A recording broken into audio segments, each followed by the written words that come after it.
హైదరాబాద్ మినహా ఇతర నగరాల అభివృద్ధిపై ప్రస్తుత ప్రభుత్వాలు దృష్టి సారించడం లేదని కేంద్ర మంత్రి కిషన్ రెడ్డి ఆరోపించారు. అభివృద్ధి అంతా హైదరాబాద్ చుట్టూనే కేంద్రీకృతం అయిందన్న ఆయన వరంగల్ను అన్ని రంగాల్లో ముందుకు తీసుకెళ్తున్నామన్నారు. బీజేపీ రాష్ట్ర కార్యాలయంలో మీడియాతో మాట్లాడిన ఆయన రేపు కేంద్ర రైల్వే మంత్రి అశ్విని వైష్ణవ్ రైల్వే కోచ్ ఫ్యాక్టరీని సందర్శిస్తారని తెలిపారు. వ్యాగన్లు కడిగే పరిశ్రమ వచ్చిందన్న బీఆర్ఎస్కు కేంద్రం చేపట్టిన చర్యలు చెంపపెట్టంటూ కిషన్ రెడ్డి వ్యాఖ్యానించారు. వరంగల్లో ఏర్పాటు చేయబోయేటువంటి రైల్ మ్యానుఫ్యాక్చరింగ్ యూనిట్ ఆర్ఎంయు, ఈ ఆర్ఎంయుకు వారు స్వయంగా ప్రధానమంత్రి గారు భూమి పూజ చేయడం జరిగింది. ఇప్పుడు ఒక 60-70% పనులు పూర్తయ్యాయి.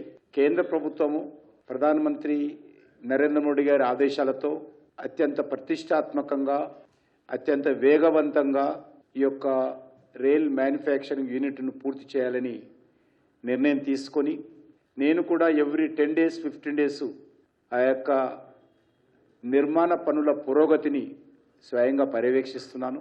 రైల్ మ్యానుఫ్యాక్చరింగ్ యూనిట్గా దాన్ని నిర్మాణం చేయాలని స్పష్టమైనటువంటి ఆదేశాలు ప్రధానమంత్రి గారు రైల్వే శాఖకి ఇవ్వడం జరిగింది.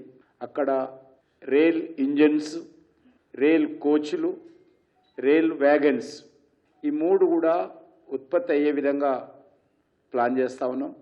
ముందుగా రైల్ ఇంజన్స్ తయారు చేసే విధంగా నిర్ణయం తీసుకోవడం జరిగింది.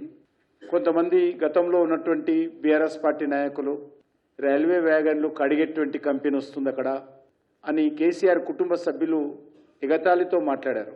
వాళ్ళ చెంప మీద కొట్టినట్టుగా రైల్వే వ్యాగన్లు కడిగేటువంటి పరిశ్రమ కాదది. రైల్వే వ్యాగన్లు కానీ, రైల్వే ఇంజన్లు కానీ, రైల్వే కోచ్లు కానీ తయారు చేసేటువంటి పరిశ్రమని ఈరోజు వాళ్ళందరికీ మనవి చేస్తారు.